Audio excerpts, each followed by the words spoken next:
Majo Navajas es una historiadora de primer nivel. Si hay alguien que conoce nuestra historia del país y de la provincia, es ella. Es doctora y máster en Historia por el Colegio de México. Hoy investiga desde el Instituto Ravignani y el CONICET. Es presidenta de la agrupación Padres Organizados, una organización que luchó para que abran las escuelas durante la pandemia. Bueno, bienvenida, Majo. Oh, muchas gracias, un gusto. Sos la primera historiadora de los 17 capítulos que venimos grabando. Uy. Así que muy contenta de que te sumes a Panchilata. Gracias. Es una edición especial porque es la primera vez que hacemos Panchilata en no suelo tucumano. Estamos en Buenos Aires, estamos en la casa de un amigo. Sí. Así que bueno, gracias por haberte acercado. ¿Sos historiadora? Historiadora política, ¿puede ser? Sí, a mí me gusta decirme investigadora en historia, es como que siento que el historiador es como muy grande, pero soy investigadora de historia política, sí, de Tucumán. Empecé de Tucumán y bueno, después hice algunas otras cosas para otros escenarios provinciales, pero bueno, siempre dentro de la historia argentina. Argentina. ¿Y por qué política? Casualidad, cuando era estudiante me habían pedido los profesores con los que estaba trabajando que buscara una información en el archivo. Y bueno, cuando fui a buscar esa información no existía, que era simplemente quienes habían integrado la legislatura tucumana en la década de 1870. Esa información no estaba ordenada y entonces tuve que ir a buscar las actas electorales que habían hecho, digamos, la elección de esas personas en ese periodo y reconstruir, ¿no?, el listado de los electos. Y bueno, me generó interés porque vi un material ahí que estaba inexplorado y me parecía interesante. Y además, en ese momento, estoy hablando de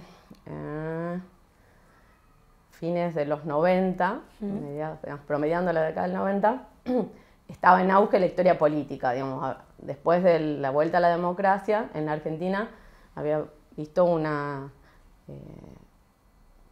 revivificación, digamos. Se había vuelto a mirar la historia política con nuevas preguntas, con una intensidad diferente también, y bueno, era como el tema, el mainstream del momento. Sí. Del momento. Y me imagino, para el historiador hay un trabajo previo muy importante de generar esa evidencia, ¿no? De salir a buscar esa evidencia y de construirla, porque bueno, estamos ahí separados de la coyuntura.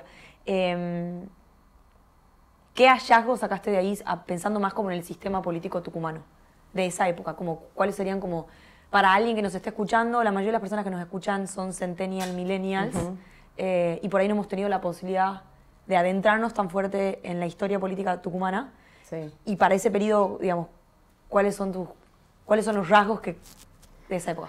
Bueno, primero, en ese momento, y te diría que hasta ahora es una idea que no se desarmó del todo, existía como una interpretación que las elecciones eran simplemente como un simulacro, una puesta en escena de una decisión que ya se había tomado de antemano. O sea, los que iban a ser elegidos ya estaban predeterminados y que simplemente lo que se hacía era, bueno, montar una ficción que vaya determinada gente a votar y listos, digamos, como un trámite que ya estaba resuelto de antemano. Entonces, lo primero que empezamos a mirar, bueno, esto pasa en otros casos también, en Buenos Aires con mucha más claridad, pero bueno, también en Tucumán, es que había competencia, digamos, no de la misma manera que nosotros entendemos actualmente la competencia electoral, pero que había grupos que se movilizaban y que buscaban disputar la elección. No siempre, y no siempre de la misma manera. A veces esa era una competencia más parecida a lo que conocemos nosotros, o sea, dos listas que sumaban votos y bueno, ganaba una, ganaba la otra. Y a veces esa competencia se daba de manera violenta, ¿no? Tomando posesión de la mesa donde se votaba, o previo al proceso previo, porque otra distinción con las elecciones actuales es que no había un padrón de votantes previamente armado, era algo que se hacía durante la etapa previa. Entonces, la disputa por ganar una elección empezaba en realidad con el armado del padrón. Con el armado del padrón. ¿Y quiénes votaban en esa época? Bueno, por ley estaban habilitados todos los hombres adultos, o sea, mayores de 17, 18 años, depende la ley, sin ningún tipo sin ningún otro requisito que estar inscrito en el padrón y no estar movilizado con el ejército. O sea, ¿por qué? Porque la idea era separar las esferas, digamos, de la movilización armada del ejército del momento electoral. Okay. Pero solo por eso, digamos. Solo por eso. Pero no había entonces una diferencia social de quiénes podían votar y no. No. Todos los varones. No. Hubo intentos, pero no prosperaron. La verdad que ahí lo que sentó base fue la ley de la provincia de Buenos Aires en 1821, estoy hablando mucho tiempo antes, o sea, antes que existiera una constitución nacional incluso, es la primera ley de, podríamos decir, sufragio universal masculino. Y bueno, eso se instala de manera tan fuerte que cuando finalmente se constituye el Estado Nacional, a partir de la Constitución de 1853, bueno, y se van incorporando las provincias, no se pudo romper esa universalidad, esa idea del voto masculino universal, y todas las provincias fueron incorporando esa idea. Bien. Te cambio totalmente de tema, creo. ¿Qué onda los próceres tucumanos, no? Como que está esta idea de... Primero que Tucumán ha sido como medio epicentro, comparado con las otras 24 provincias, ha venido medio adelantadito o ha sido un caldo de cultivo de un montón de procesos en esa comparativa. Pero también hemos exportado próceres. Bueno, vos decís del siglo XIX, ¿no? Obviamente estamos hablando. De lo que a vos te parezca. Después se complica. Tucumán lo que es... más que, yo diría, de próceres, de dirigentes políticos muy importantes. O sea, después la valoración que se hace, porque bueno, el prócer tiene como una connotación, ¿viste?, muy positiva y que y que además con una mirada que no va con lo que uno hace desde la historia. Dirigentes prominentes, exacto, decir. Ahí está. Dale, la clase, el elenco de dirigente, ponele. Bueno, es llamativo porque siendo una provincia chica, como seguimos siendo, si vos mirás el recorte de presidentes ministros, que serían como, ¿no?, los más importantes del Ejecutivo, bueno, tenemos 2 presidentes, tenemos vices, Marcos Paz fue vice, tenemos ministros, para, digamos, una provincia chica y que no tenía universidad nacional, eso es otra cosa, porque, por ejemplo, Córdoba tenía la Universidad Nacional. Claro, ya tenía como su semillero. Claro, y eso era un lugar donde salía la dirigencia. Bueno, y Buenos Aires por ser Buenos Aires. Pero bueno, Tucumán, digamos, sí tiene una relevancia muy importante en términos de, en comparación con su base, digamos. Con su base. ¿Y cuáles crees que han sido los factores de éxito para que Tucumán proponga tantos dirigentes prominentes? Sí, bueno, tiene que ver mucho con la coyuntura y las trayectorias de cada uno, digamos. Ahí como que pondría el ojo en los capitales, digamos, lo que aporta cada uno, que no es lo mismo. Por ejemplo, no es lo mismo un Roca que hace una trayectoria en el ejército y en un momento en que el ejército es clave para definir las fronteras de lo que va a ser el país, ¿no? Y además de solucionar conflictos con dirigencias provinciales, y además Roca tiene una figura, digamos, siempre alineado con el proyecto de construcción del Estado Nacional en los términos que terminó triunfando, ¿no? Y después, por ejemplo, Avellaneda es otro perfil.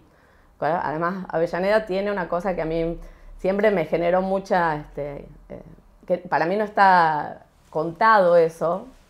Sería interesante tener documentación íntima para contar esto, porque él vive desde muy niño la experiencia del exilio. Ah, mira. Su papá había participado en una rebelión contra el régimen rosista y, bueno... Les toca irse. Sí, digamos, al padre lo decapitan, bueno, es una historia muy truculenta. Pero, digamos, la familia vive en un desarraigo muy fuerte, la madre se va con los niños pequeños, se va a Bolivia. Mira. Y bueno, vive en ese exilio, o sea, es una experiencia... De la infancia de la infancia, digamos. Sí. Yo pienso, ¿no?, de niños, es una experiencia fundante, ¿no?, en una persona. Pero bueno, él vuelve, bueno, y hace la típica carrera, digamos, de universidad. Bueno, empieza creo que, si no me equivoco ahora, mira que lo estudié, pero a veces se me mezcla todo, en Córdoba, pero termina en Buenos Aires, y mientras está estudiando se vincula al periodismo, digamos, porque, digamos, ser periodista era una manera de hacer política. De hacer política. Bueno, como Sarmiento, por ejemplo, ¿no? Mira vos. Más famoso. La comunicación política era importante. Sí, y de armar redes. Bueno, entonces, mientras estudiaba, trabajaba, empezó, digamos, él primero empieza como funcionario en Buenos Aires. Y en realidad en Tucumán él no tiene ninguna paso por la provincia en términos digamos, de funcionario o de experiencia política. Mira. Pero tiene todo un entramado familiar que queda ahí. En Tucumán. Sí. Y marcado también por la historia del padre político. Sí, exactamente. ¿Y tu fab? ¿Tenés un favorito? Ay, ¿O una favorita? No, las mujeres están más difíciles de encontrar en el 19, ¿no? Pero están, o sea, por ejemplo, las madres y esposas armaban todos los espacios de discusión en las tertulias, en los espacios, digamos, privados, y son las que mantienen a veces todo el vínculo a través de la correspondencia. Sí. Por ejemplo, hay, dentro de las menos conocidas, digamos, Helguera, que fue gobernador 2 veces en la década del 70, mantiene una correspondencia muy fluida con Elvira de Cosio, no me acuerdo del parentesco, pero bueno, esas cartas son tan políticas. Wow, hay que ir a buscarlas. Sí, el que las recopiló en su momento fue Carlos Páez de la Torre y tengo que agradecerle que me cedió lo que él había recopilado porque es un archivo privado, no está accesible. Entonces, bueno, pero ahí, digamos, el papel político de las mujeres, no en la vidriera de la política, pero en el backstage, es muy potente. De una. Es muy potente. Y ahí se me ocurren 2 preguntas más asociadas a la actualidad, ¿no? Como el panteón de los historiadores o de los investigadores históricos de Tucumán. ¿Tenés algún referente que te guste o que te parezca importante que los tucumanos que están escuchando esto lean o aprendan de? Bueno, yo siempre reconozco a la que fue para mí mi maestra, una gran profesora de Historia Argentina, que es María Celia Bravo, que fue mi directora de tesis, además fue la que me formó y la que me incentivó cuando yo me fui a estudiar afuera. Siempre le voy a estar muy agradecida porque además, bueno, una persona muy fan de lo que hace, o sea, es una apasionada de su trabajo y ella es una gran formadora. Y ella se dedicó más, digamos, si bien cuando yo me sumo al grupo, digamos, para hacer esto que te contaba al principio de la legislatura, ella estaba haciendo historia política, pero bueno, ella se dedicó más hizo más trabajos relacionados con el campesinado, digamos, el cañero sería, los cañeros de base. De una. Y también, sí, y más, digamos, ingresando al siglo XX, también varios conflictos de lo que de la industria azucarera tucumana en relación con el Estado Nacional. Bueno, tiene un espectro muy amplio de trabajos. Sí. Para mí es mi referente, pero porque a mí... Tu madrina. Sí, a mí personalmente, digamos, fue muy significativa en mi formación. Pero hay muchos buenos historiadores, hay una camada de jóvenes investigadores que sería injusta no mencionar, y bueno, son varios, y como tengo miedo de olvidarme de alguno, mejor no, pero pongan ojo ahí porque no. En los jóvenes. Sí, en los jóvenes que hay muy buenos. Sí. Y en lo que estabas hablando has dicho que vos te ha tocado irte afuera, vos te has ido a estudiar a México. Sí. ¿Y qué onda esa experiencia de estudiar la historia? No sé, formarte en México y volver. Fue una gran experiencia en todo sentido, humano, bueno, personal. Me fui sola con mi flamante marido en ese momento, era toda una aventura llegar y ver dónde vivir y bueno, armar una vida, ¿no? Afuera. Nunca había tenido, digamos, ninguna experiencia de ese tipo y tuvimos, la verdad que tenemos solo gratos recuerdos de la gente que nos recibió. ¿Ciudad de México? Sí, que hicimos casi, que te diría, una familia aparte en México con mexicanos. Y el Colegio de México, que es la institución donde fui a estudiar, una institución, bueno, increíble. Está todo al servicio de que uno estudie, investigue. Sí. Es exigente, pero están todas las herramientas para aprovechar eso. Y bueno, me tocó también muy buen plantel docente. No, estaba pensando en México. A mí lo que me ha pasado mucho en México cuando he tenido la posibilidad de pasear por los museos y demás es lo rica que es la historia, el ADN indígena para México, que en comparación con otros países de Latinoamérica y en particular con Argentina, no existe eso. Sí. ¿Qué opinás sobre eso?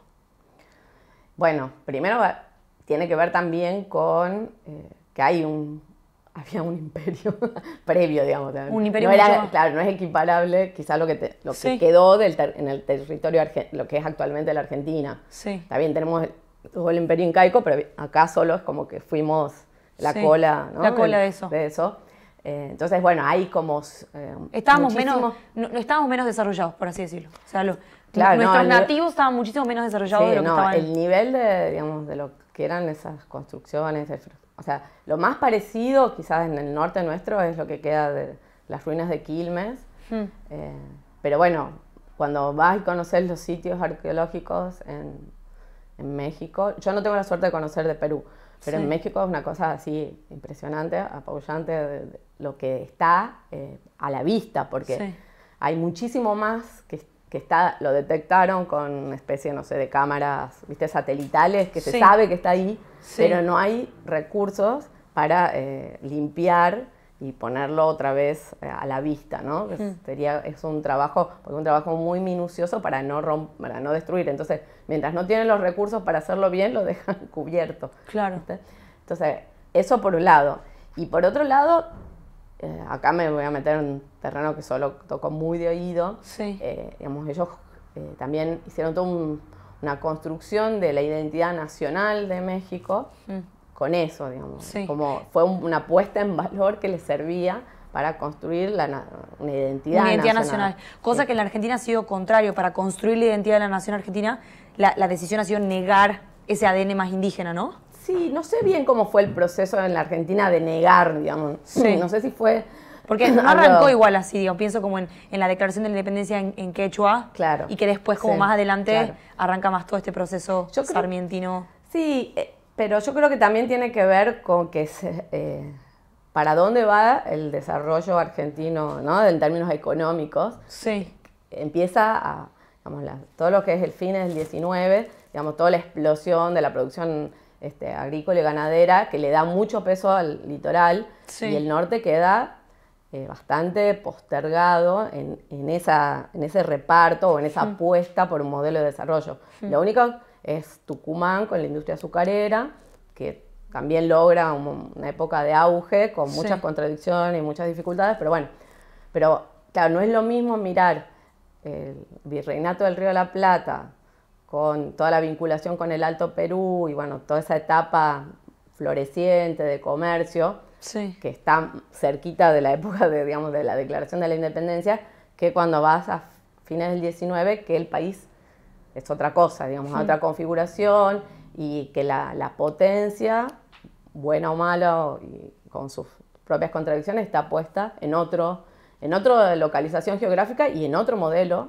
muy diferente. De una. Me parece re interesante porque en algún punto lo que planteas es la realidad era distinta, no estaban dadas las condiciones económicas, políticas y sociológicas como han estado en México para que esté esa riqueza indígena tan actual y vibrante comparada con la que hay en la Argentina. De todas maneras, lo que quería después agregarte es que una cosa es también cómo está instalada la identidad indígena dentro de la idea de nación, ¿no? Y el mito, digamos, hablando en términos más históricos, de cómo se construye la identidad nacional. Pero la realidad de las poblaciones indígenas es muy difícil. Tener ese lugar no te garantiza tener ese espacio en lo simbólico, no se traduce en condiciones de vida dignas y adecuadas, ¿no? Hay muchos problemas con las comunidades indígenas que son muy fuertes en México, o sea, tenés unas comunidades mucho más en diferentes partes. Bueno, yo conocí sobre todo cerca de lo que sería la zona de Oaxaca, del Pacífico, pero bueno, todo el sur es tremendo. Hay una desigualdad ahí fuerte, muy correlacionada con lo indígena. Y cambiando completamente de tema, vos estudiaste los conflictos juveniles, o los movimientos juveniles de Rosario, de Buenos Aires y de Tucumán. ¿Qué onda eso? O sea, bueno, es un tema ¿qué estaba pasando ahí? Digamos, lo empecé a investigar porque me genera mucho interés mostrar la juventud como actor político antes de la reforma universitaria, porque toda la historia de los movimientos juveniles en nuestra historiografía, o sea, en los libros de historia, sí, parte con la reforma universitaria. Aparece ahí el sujeto... Claro, es como que antes no había nada o no se sabe muy bien. Y yo empecé en realidad sí es un conflicto, pero es un conflicto en otros términos políticos que tiene que ver con la crisis de finales de la década de 1880, con la presidencia de Juárez Celman, sí, que bueno, empieza a haber como un movimiento de sectores críticos, sí, que es una crítica política, pero también vinculada a que la economía venía bastante mal. De hecho, después tenemos una de las peores crisis en la historia argentina, que tenemos varias, pero esa es una de las peores, la de 1890. Pero digo, los primeros que levantan la voz son un grupo de jóvenes, que cuando digo jóvenes son o recién graduados, abogados recién graduados, o estudiantes de la universidad. sí. Y se juntan y arman lo que se conoció como la Unión Cívica de la Juventud, en 1889. Se arma primero en Buenos Aires, la ciudad de Buenos Aires, y después se replica en Tucumán y en Rosario. Entonces lo que yo logré hacer, porque es difícil encontrar los testimonios, digamos, el registro documental de la actuación de esta gente, sí, bueno, es rearmar las listas, otra vez copiar nombres, digamos, y buscar los grupos políticos, digamos, lo que se llamaban en ese momento clubes políticos, quiénes eran, y rastrear en los censos, ¿no? Porque era gente desconocida, no eran los nombres habituales que yo ya tenía armada como trayectoria, entonces eran gente joven, muchos sin trayectoria previa, no venían algunos sí, pero digo, varios que los que más me quería yo rastrear, que no tenían trayectoria, no tenían pedigrí, digamos, de político de su familia. Y gente que... Autoconvocados. Claro. No, y que va aprendiendo a hacer política en esa misma experiencia. De una. Eso es lo que me parecía... ¿Y has encontrado alguna característica prominente de los tucumanos comparados con los rosarinos y los bonaerenses? Bueno, los tucumanos sí tenían un poquito más de pedigrí, digamos, en estos términos. Venían de algunas familias más conocidas que ya tenían trayectoria política. Ahora... No, ¿Y te animás a hacer una comparativa? Pero los rosarinos sí eran todos más nobles. No sé si me permitís hacer una comparativa, porque te escuchaba por estos días hablar de las tomas. Y sobre, bueno, nada, si vale la pena o hacer utilizar la toma, el mecanismo de toma como manera de resolución de conflictos. No, bueno, tengo una posibilidad así como muy... Como pensando en esos conflictos que has estudiado para esos... Mirá, yo no solo yo como estudiante participé también de conflictos desde mi lugar de estudiante. ¿En la UNT? En la UNT y al final de mi escuela secundaria, porque fue el momento de efervescencia de la Escuela Sarmiento. De una. De efervescencia con la discusión de la reforma educativa con la presidencia de Menem. Entonces, yo, digamos, participé en asambleas, en movilizaciones, pero nunca tomamos la escuela. Y digamos, no sé si en ese momento se pensó, digamos, algo, un modelo de protesta que no estaba, de hecho creo que fuera de Buenos Aires no existe prácticamente la idea de la toma. Y analizando el por qué, me parece que, digamos, si uno va a reclamar por educación, por mejor y más educación, instalarte en la escuela e impedir las clases, y impedirla no solo para vos, sino para todo el resto de la comunidad, es totalmente contradictorio con tu demanda. Con tu demanda, sí. Entonces, yo creo que hay... Te comes un personaje, como que se comen un personaje colectivo. Sí, no, pero haces todo se olvidan del propósito. Claro, y haces todo lo contrario de lo que estás reclamando, digo, porque uno de los reclamos de las tomas era no queremos hacer las pasantías porque es una pérdida de tiempo y nos quita tiempo de clases. Pero bueno, tomando la escuela y impidiendo las clases, estás perdiendo también tiempo de clase. Claro. Yo creo que hay muchas maneras de protestar. No estoy en contra de la protesta, todo lo contrario. Me parece que cuando hay una causa y un motivo justo, hay que protestar, hay que levantar la voz. Pero hay muchos canales y más ahora, digamos, con las redes sociales, hay tantas maneras de protestar y de visibilizar tu situación, tu enojo, tu demanda, que me parece absurdo y además me parece autoritario, me parece una medida autoritaria cerrar una escuela y bloquear el acceso a todos los otros que no están de acuerdo con tu reclamo. Vos has sido parte de un proceso de los últimos 2 años formando parte de Padres Organizados, presidiendo Padres Organizados. ¿Cómo viste ese desenlace o ese desempeño de organización en Tucumán? Mira, bueno, Tucumán se armó a fines del 2020, principios del 2021. Justo contactaron 2 mamás por canales diferentes. Una llegó por mail, la otra, no me acuerdo si por Facebook, creo. Sí, Facebook, bueno, hablando de redes sociales. Y entonces yo lo que hice fue juntarlas. Dije, miren, yo las puedo ayudar con esto. Esta es la información que nosotros tenemos hasta ahora. Es la manera que tenemos de plantear la discusión en la escena pública. Y la verdad que han luchado, son pocas, pero súper valientes, súper comprometidas.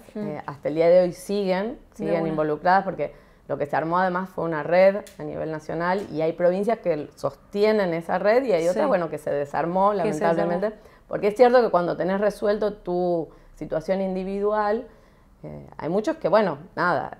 Claro, tenés que seguir con tu vida. Y bueno, que se haya quedado gente que, aunque tenga resuelta su situación individual, entiende que el tema de la educación es algo que nos tiene que involucrar a todos, porque nos afecta a todos hoy y en el futuro. La verdad que yo, además que les tengo mucho afecto por cómo sostuvieron la causa desde Tucumán, tengo este afecto extra de que sigan involucradas. Y una, además, ni siquiera es tucumana, es santafesina. Pero bueno, se embaló ahí y siguen. De una. Y no quiero ser injustas con ellas, pero mi lectura por ahí, cuando yo he llegado a Tucumán hace 2 años, es que he notado un poco más de apatía. O mejor dicho, como el mecanismo de organizarse o autoconvocarse civilmente para ir y pedir algo se usa mucho menos que lo que se usa acá en Buenos Aires. ¿Vos has notado lo mismo en este proceso tuyo de Padres Organizados? Bueno, no, en general fue así, te diría. O sea, fue más bien excepcional los lugares donde se movilizó mucha gente. Y cuando vos pensás en mucha gente, no son miles, son cientos, ¿sí? Y a mí es algo que desde el principio me preocupó, porque decías, bueno, están las escuelas de tus hijos cerrados. Claro. De miles de chicos. De miles de chicos. Miles de padres. Pero estábamos todos en la misma. Entonces, ¿cómo esto no moviliza así cientos de miles de gente? Bueno, la verdad es que empecé a entender, o esa es mi explicación, capaz que hay otra, que es muy difícil ese modelo de movilización callejero, ¿no? Más tradicional, si no hay estructuras, onda sindicatos o de la que fuese, que lleve a la gente a la calle, ¿no? Qué sé yo, no sé, el momento o de la primavera democrática, ¿no? Eso es muy difícil de replicar, es otra manera de la gente que tiene de expresarse.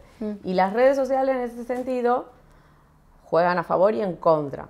Juegan a favor porque permiten visibilizar un descontento o un reclamo mucho más rápido, en tiempo real, que armar toda una movilización. Pero también te juegan en contra porque la gente siente que si ya se manifestó en redes, bueno, ya está. Ya está. De una.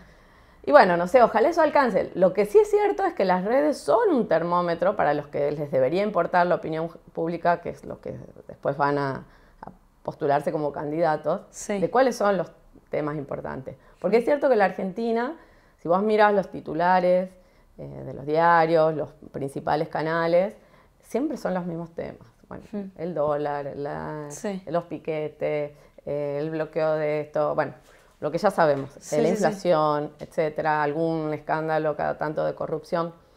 Y la educación siempre queda por abajo del radar.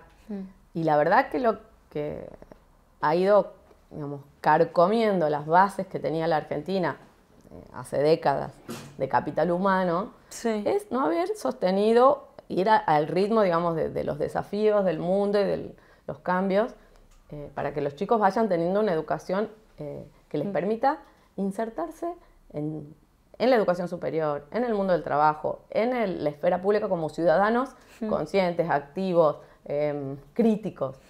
Uno de los problemas básicos que tenemos es que los chicos no entienden lo que leen. No entienden lo que leen. Entonces, es muy loco eso.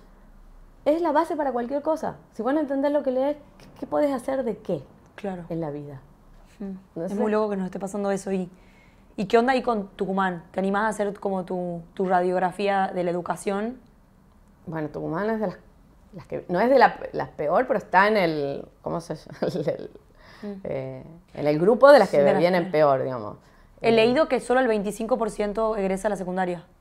¿Puede ser? ¿Así se numeró? Tucumán, de los que empezaron en primer grado. Sí. Y sí, puede ser perfectamente. Porque en realidad egresa el 50% de los que empiezan en primer grado, pero, digamos, esto es a nivel nacional. Sí.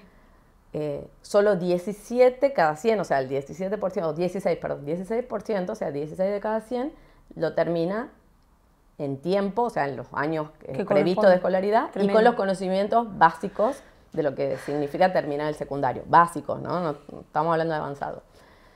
Y mira, ayer justo, te decía, estaba en una reunión con colegas, un evento académico, y varios son profesores universitarios en diferentes establecimientos universitarios.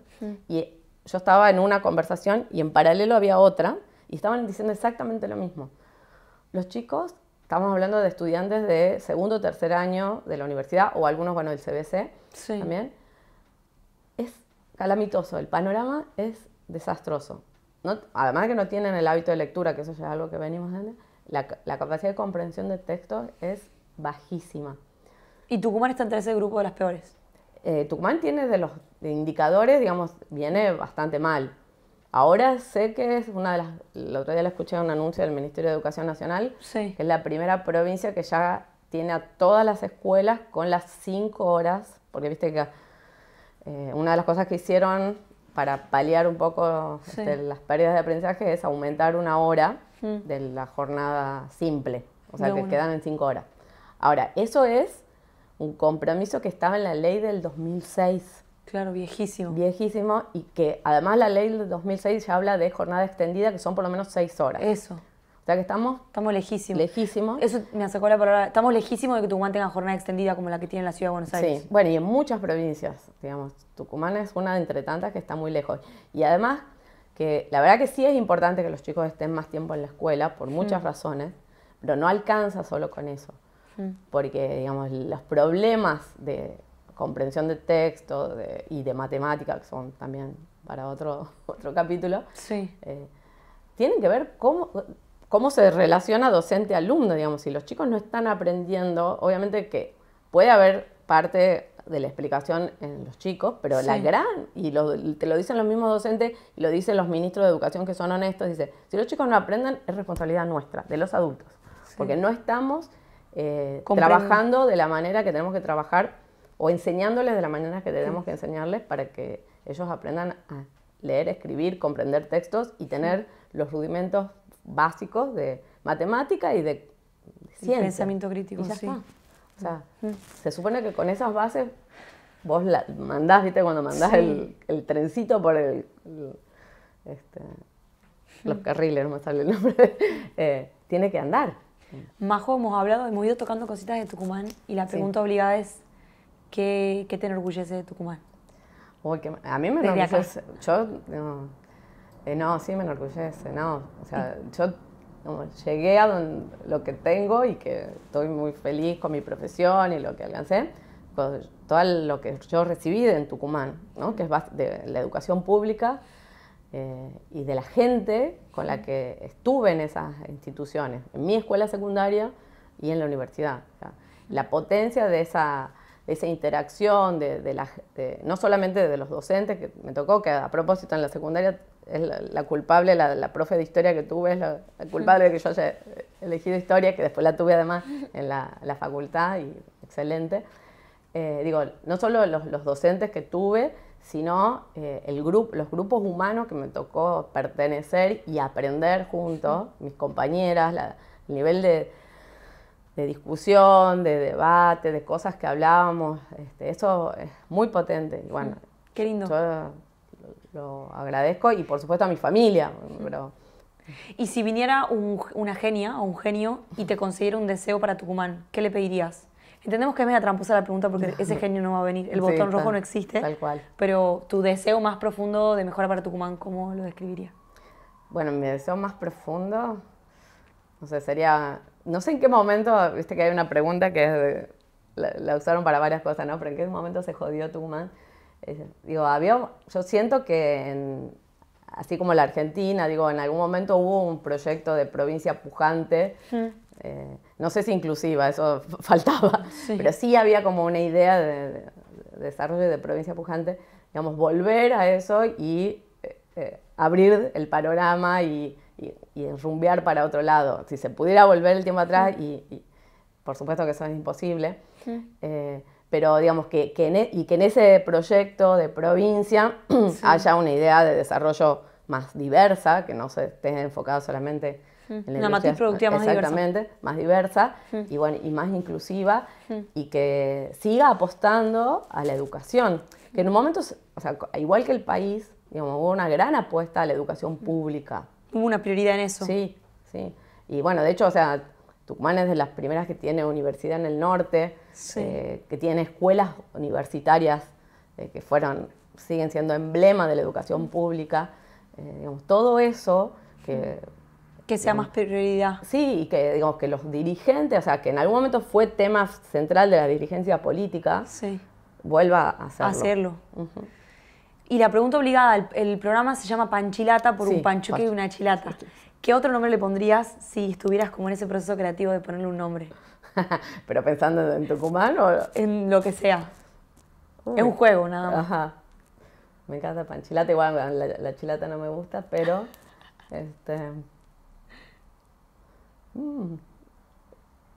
No sé, me mata. Yo creativa cero. ¿Lo pensás para la próxima o que te animás para ahora, no? ¿No sale nada? No me sale nada. Bueno, Majo, gracias por haber venido. No, un gustazo. Posta. Gracias. Un aplauso para Majo.